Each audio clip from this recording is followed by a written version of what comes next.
ufalme, lakini yalisemwa yaka-expire. Yako maneno ya matajiri yaliyosemwa yaka-expire, lakini neno la Yesu linadumu, lina nguvu, lina uwezo. Na jioni ya leo ninabeba ujasiri wa kusema liko neno ambalo Bwana analituma katika maisha yako, na neno hilo anapolituma analituma kwa ajili ya kuponya na kuokoa. Haleluya! Narudia tena kusema, tunapozungumza juu ya Injili tunazungumza juu ya habari njema, na tunapozungumza juu ya habari njema tunazungumza juu ya maisha ya mtu mmoja, kazi zake na maisha yake. Na maisha ya Yesu yanatupa vitu vitatu. Kitu cha kwanza, jina lake. Kitu cha pili, damu yake. Kitu cha tatu, neno lake. Nataka kifupi nizungumze kwa habari sasa ya jina lake, alafu nitamaliza. Jina la Yesu. Jina la Yesu ni la thamani kuliko majina mengine yoyote. Yako majina ambayo ulimwengu huu umewahi kuyasikia. Yawezekana uliyasikia kwa ukubwa, yawezekana uliyasikia kwa uzito, lakini ngoja nikuambie, majina hayo hayana thamani kama jina la Yesu. Yako majina ya kutisha ambayo yawezekana katika ulimwengu huu uliwahi kuyasikia. Uliwahi kusikia majina ya magonjwa mbalimbali, uliwahi kusikia majina ya matatizo mbalimbali. Nataka nikuambie jioni ya leo, liko jina lililo juu ya majina yote, jina lenye kutisha kila jina, jina lenye kukandamiza kila jina, na jina hilo sio jina jingine, ni jina la Yesu Kristo. Jina la Yesu linapotajwa, mapepo wanasalimu amri. Jina la Yesu linapotajwa, magonjwa yanatii. Jina la Yesu linapotajwa, maisha yenye dhambi yanatakaswa. Jina la Yesu linapotajwa, shetani hawezi kuvumilia, hawezi kuvumilia, hawezi kuvumilia. Haleluya! Nataka nikupe kisa kimoja kwa haraka sana. Unaposoma maneno ya Mungu katika kitabu cha Matendo ya Mitume, inazungumza habari za watu ambao walijua uwezo wa jina la Yesu. Biblia yangu inaniambia siku moja Petro na Yohana walikuwa wakikwea kusali kama ilivyo kawaida yao, saa 9 alasiri, muda wa ibada. Walikuwa wanakwea kusali, lakini kwenye ule mlango wa hekalu kulikuwa kuna mtu anawekwa pale ambao alikuwa kiwete tangu tumboni mwa mama yake. Huyu mtu, ndugu zake walijitahidi kumsaidia, ndugu zake walijitahidi kumwezesha, lakini hawakuweza. Kwa hiyo waliona cha kufanya ni kumbeba msobe na kumweka kwenye mlango wa hekalu, ili yoyote ambaye ataingia hekaluni basi aweke chochote. Sasa walikuwa tu wanaweka vitu vingi, walikuwa wanaweka fedha, walikuwa wanaweka dhahabu, walikuwa wanaweka mambo mengi, lakini vile vitu havikuweza kumsaidia. Kwa hiyo ndugu zake walilazimika kila jioni kumtenga kwenye mlango wa hekalu. Hebu sema, yuko mwanaume anaitwa Petro na Yohana, wakakwea saa 9 alasiri kwenda kuabudu. Na walipokuwa wanakwea kwenda kuabudu, yule kiwete katika ule mlango mzuri akasema, Petro na Yohana ndio wale ambao wananipaga fedha, ndio wale ambao wananipa dhahabu. Kwa hiyo Petro na Yohana walipofika mahali ambako kiwete yupo, kiwete kama kawaida yake, saidia baba, saidia baba. Petro kwa ushujaa akamwambia, sikiliza wewe, tutazame sisi, tutazame kwanza vizuri. Sisi hatuna fedha wala hatuna dhahabu wala hatuna nguo, wala hatuna maji ya upako, wala hatuna chumvi za upako, lakini tunacho tutakachokupa. Haleluya! Ngoja nikwambie, watu hawa walijua uthamani wa kutembea na jina la Yesu. Ngoja nikwambie, jioni leo kuna watu wanajua uthamani wa kutembea na ilizi. Kuna watu wako hapa wamefunga ilizi katika viuno vyao, na kuna wengine wako hapa wamefunga ilizi kwa watoto wao. Ngoja nikwambie wewe mwanamke wa ajabu, mtoto ametunzwa tumboni miaka 9. Aliyekuwa anamtunza tumboni miaka 9 ni nani? Ni baba yako. Aliyekuwa anamtunza miezi 9, mtoto aliyekuwa anamtunza yule aliyekuwa anamtunza mtoto miezi 9 tumboni ni nani? Ni shangazi yako. Aliyekuwa anamtunza nani? Mungu. Mungu ndiye alikuwa anamtunza mtoto tumboni miezi 9. Sasa mtoto anapozaliwa, utamwona mzazi kichaa anamchukua mtoto wake anaenda kumfunga mailizi eti ni usalama. Ngoja nikwambie jioni leo, ujinga duniani haujaisha. Na jana niliwaambia, giza lilipoingia katika maisha ya mwanadamu ikazalisha vitu vitatu. Cha kwanza ikaondoa vitu vitatu. Cha kwanza ilichoondoa ni nini? Heshima. Cha pili ilichoondoa nini? Mamlaka. Na cha tatu ikaondoa nini? Akili. Dhambi ilipoingia, giza lilipoingia katika maisha ya mwanadamu ikaondoa akili. Mwanadamu anaanza kujivunia magari, mwanadamu anaanza kujivunia nyumba, ajui kwamba hapa duniani yeye ni mpangaji, anatakiwa apite. Ni sawa na mtu ambaye umepanda mpera kwenye bustani ya ndugu yako, alafu unaanza kujisifia juu ya ule mpera bila kujua mwenye bustani ana uwezo wa kukukimbiza anytime. Sasa giza lilipoingia likaondoa akili. Watu wanajivunia vitu vya nje, lakini maneno ya Mungu yanasema ajisifuye na ajisifu kwa sababu wanamjua nani? Mungu.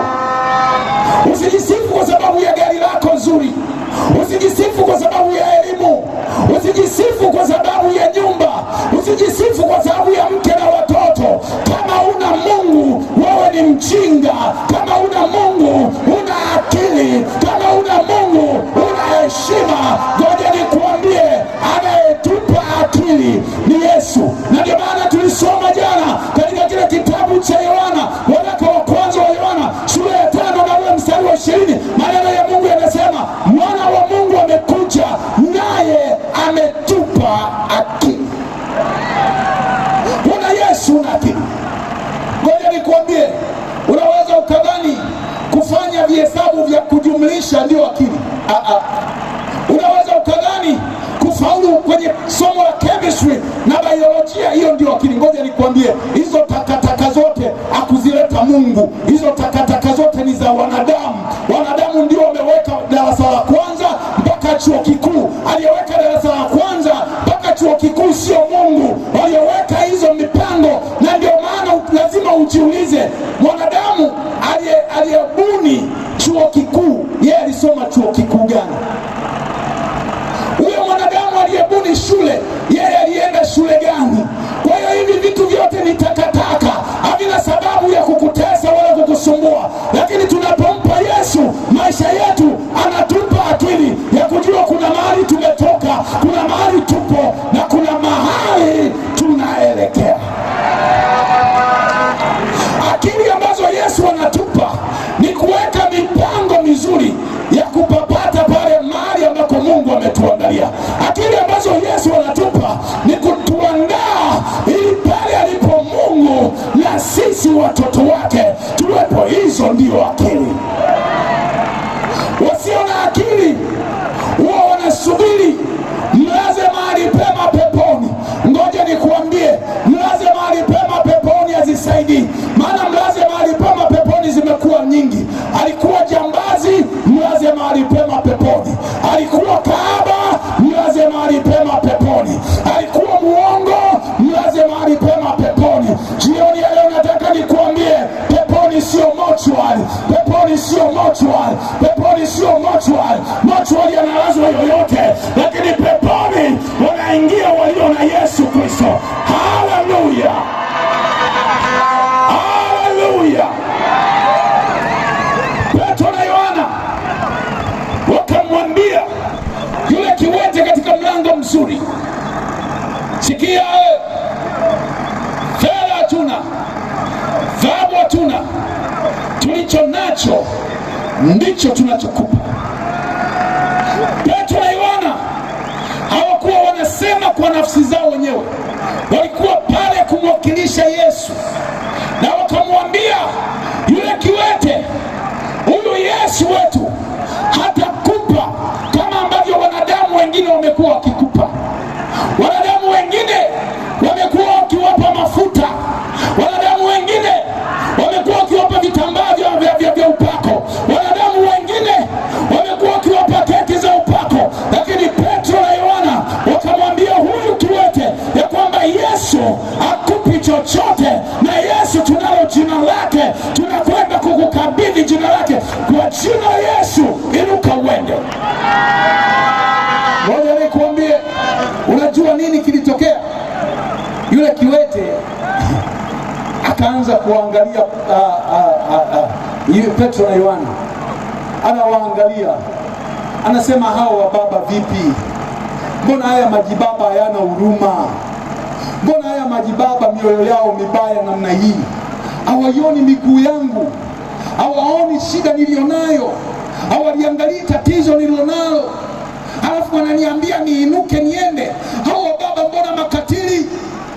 Petro akaona huyo anatupotezea muda, wakamwambia tena kwa jina la Yesu, wakamshika, wakamkusanya, wakamwinua. Yule jamaa mara akashangaa, vifundo vya miguu yake vikaanza kutiwa nguvu, vifundo vya miguu yake vikaanza kupokea uwezo, akashangaa. Maneno ya Mungu yanasema akatoka pale anarukaruka akiwa anaingia hekaluni. Nataka kumaliza. Na alipokuwa anaingia hekaluni, wale watu pale hekaluni wakaanza kushangaa, huyu ndio yule au mwingine? Huyu tumempita muda sio mrefu, imekuwaje anatembea? Yawezekana huyu anapata wake. Lakini wengine wakasema yawezekana huyu ni mwingine, sio yule.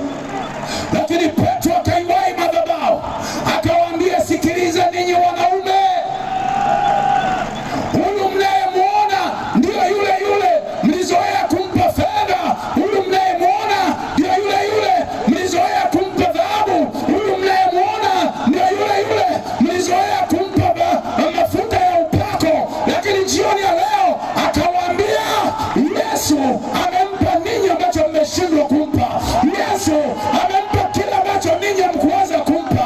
Yesu amemtendea yale ambayo ninyi mmeshindwa kuyatendea, na kwa jina la Yesu ndilo limemuinua mtu huyu. Ngoja nikuambie jioni ya leo ninapomaliza, yuko Yesu anayeweza kukutendea na wewe yaliyoshindikana kwa wanadamu. Kwa Yesu yanawezekana. Yaliyoshindikana kwa wanadamu, simama pale ulipo. Yuko Yesu, tunamtangaza Yesu mwenye mamlaka na uwezo, na kwa jina la Yesu hakuna lililo gumu kwake. Hallelujah, hallelujah. Hebu simama tu pale ulipo. Oh Lord Jesus, pokea sifa Bwana, pokea sifa. Jina lako litukuzwe Bwana, pokea sifa. Mungu wetu, pokea sifa.